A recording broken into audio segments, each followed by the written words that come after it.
Hey everyone, welcome back to the podcast. I hope it's been a good couple of weeks for you all. I haven't been able to get on, but I'm glad to be back.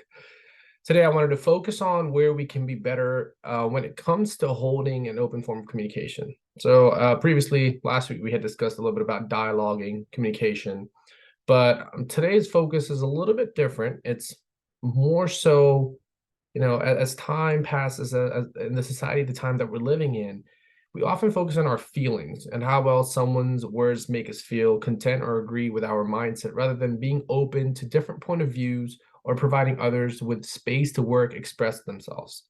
I think we kind of, really tighten the space where we can have that dialogue. We're not too open to the idea of someone challenging us, discussing with us something that we've really never heard before, something that it requires us to be different.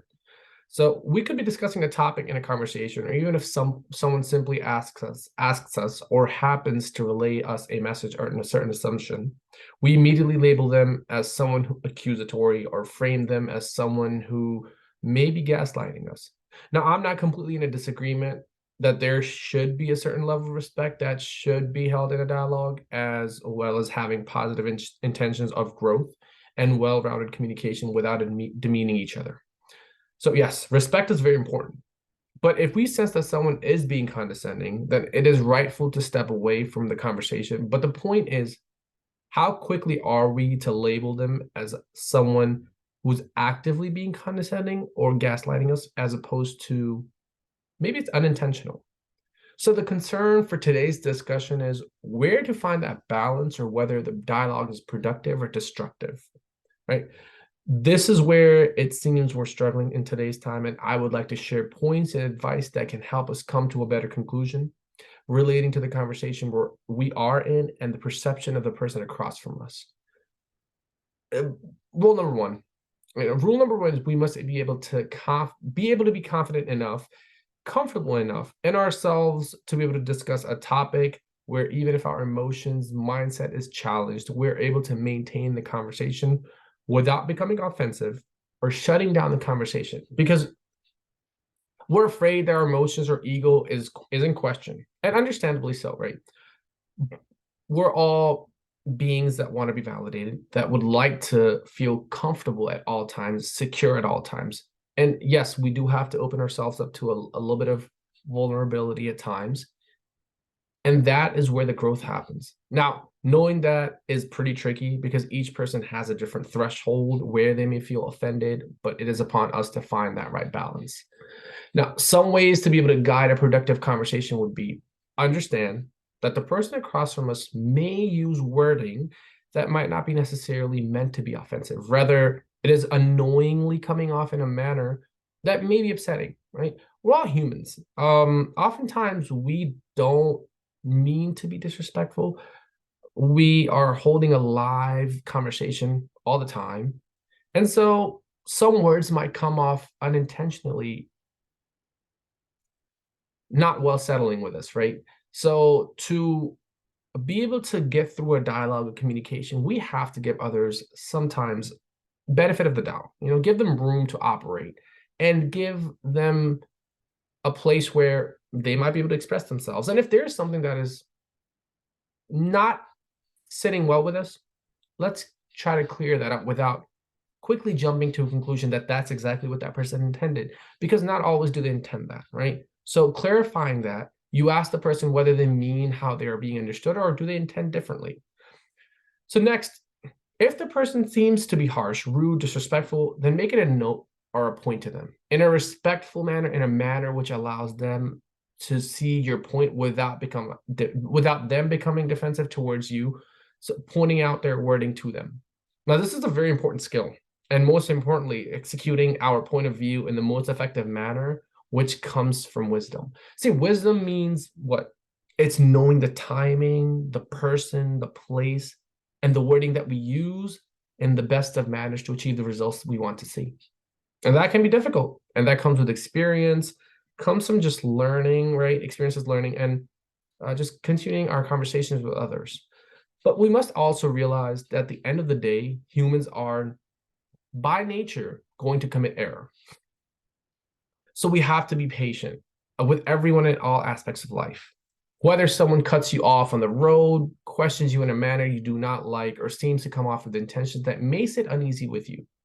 It is in this timing, honestly, giving someone the benefit of the doubt can achieve a peace of mind for ourselves, first and foremost, and then be able to reach and approach the situation with the other person in a manner more level-headed too, right? If you give the other person the benefit of the doubt or a place of error where they can commit some error, and you understand that they are human, it'll give you some calm approach to the whole situation, and it won't immediately have you cutting off that other person from your life, right? You want to be able to hold the dialogue and be able to understand them, and maybe them understanding you as well. And that's how we're going to move together, right? We must understand to not take the situation personally or nor make them personal about the other individual. So a person can always change their stance. So never be too quick to shut them off, right? As we mentioned last week, dislike the act, not the person, right? Sometimes people can be on a complete different spectrum from you, but remember, we're all humans. We commit error, but we're also bound to change. We're always learning and growing. So move with that mindset. And so, with that being said, when it comes to effective communication, I wanted to share a few points from Dr. Christine Bacho, a professor of psychology at Lemoyne College in New York, in Syracuse. So a few points she made. Number one, well, she starts out by saying, in challenging times, we need healthy social interactions and social support more than ever. So sacrificing friends, relatives, or colleagues and over disagreeable conversations that have become unbearable will have a negative impact on us, right? Distancing ourselves from others leads to greater risk for loneliness, anxiety, and depression. That's very important. I think we oftentimes think that just because we don't like something or we don't like an environment or a person, we cut ourselves off from that, we'll be better off. But reality is, how many people can you cut yourself off from in the world?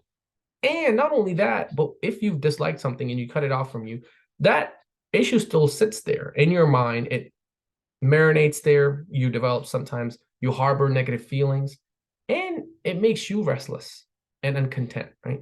So actually having a stronger social cohesiveness to cope with the stresses of increasing work demands, financial pressures, exposure to disturbing news, and complicated social relationships is important. So what makes a conversation difficult? Some topics by nature are more difficult to discuss because they're more complex or controversial. Now, others stir strong emotions or threaten deeply held beliefs. Such complicated and important matters are the very subjects that need to be discussed. Now, Dr. Batchel also says dialogue can advance our understanding not only of such issues, but also of people who hold positions different from our own. Without healthy discussion, differences of opinion remain in a stalemate or in a conflict. Now, consider what you are trying to accomplish. Are you more interested in winning an argument or in gaining new insights, or understanding the issues from another point of view, right? So are we just arguing for the sake of arguing, or are we trying to learn? Right? Very important point here. Winning a contentious debate might feel good in the moment, but it is worth remembering in the long run. If you damage or destroy a relationship, is it really worth it? No, right? So holding on to the relationship sometimes means stepping away from the discussion. And even if you're winning, quote unquote, the debate, let it go, because that person is more valuable than the point you're discussing and the result you're trying to approach. Oftentimes, it is rare that we have to make a stance, but in that moment, even making a stance will require you to be more wise and very understanding of the situation before you make that stance. So remember that long-term gains might be worth the sacrifice of short-term losses. And a few things that she does mention: conversations are becoming increasingly more difficult as people are engaging in more counterproductive behaviors. Avoid the following common mistakes. So a few things she mentions: don't confuse the opinions or positions of the other person. It's okay to like or love someone while disagreeing with some of their beliefs. So parents don't always like their teenagers' attitudes or behaviors, but they still love that child. I think we mentioned that last week. So keeping that line of communication open is essential for a relationship to survive and grow. Preserving hope for eventual good outcomes. Preserving hope for eventual good outcomes, as long as you maintain your focus on the relationship. And Number two, be aware of the possibility of sensitive experiences in others' life history. And we don't always know that because sometimes we might be just dealing with someone who's new, who's not someone that we're familiar with. But always keep that in the back of your mind, right? Sometimes what is an argument might be an interesting logical debate to us, but to the other, it might awaken an old emotional hurt or inflame a deeply personal conflict. Number three, be aware of the difference between logic and emotion. Logic reasoning is effective in solving mathematical or scientific problems, but many social and interpersonal dilemmas depend upon understanding emotions, values, and moral sensitivities. So emotions are something we always have to pay attention, especially when dealing with human beings. So be mindful when, how we're discussing and the dialogue that we're holding, how it will affect the other person's emotions. And does it question their values and morals? And if it is, be mindful in how you approach that conversation. And perhaps the most effective strategy in managing difficult conversations is maintaining a positive approach. Begin with the long-range view of protecting and enriching relationships. So think ahead, right? Think long-term. Because one day, looking back, you probably won't remember what all the arguments were about. That's deep. But wouldn't you rather reflect on a relationship that was enriched by surviving difficulties than on a history of a conflict or emotional hurt? So Dr. Bacha makes beautiful points here. So use positive language, make others feel respected and valued. Kindness is often reciprocated.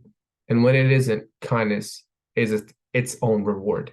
So even if kindness is not reciprocated to you, you still feel content and satisfied because you performed an act of kindness. So a lot of wisdom here from Dr. Bacho. So we really appreciate her for that. This is from one of her articles online. It is called Are Your Conversations Becoming More Difficult? And that's on Psychology Today, the website. So that being said, I hope today's podcast is beneficial to us all. I'm hoping we can move forward with a stronger relationship with our circle of friends, without ruining our relationships. So we have a better, relationship with our communities, and we hope that we can build a better future working together. Until next time, take care, everyone. Thank you for your time again.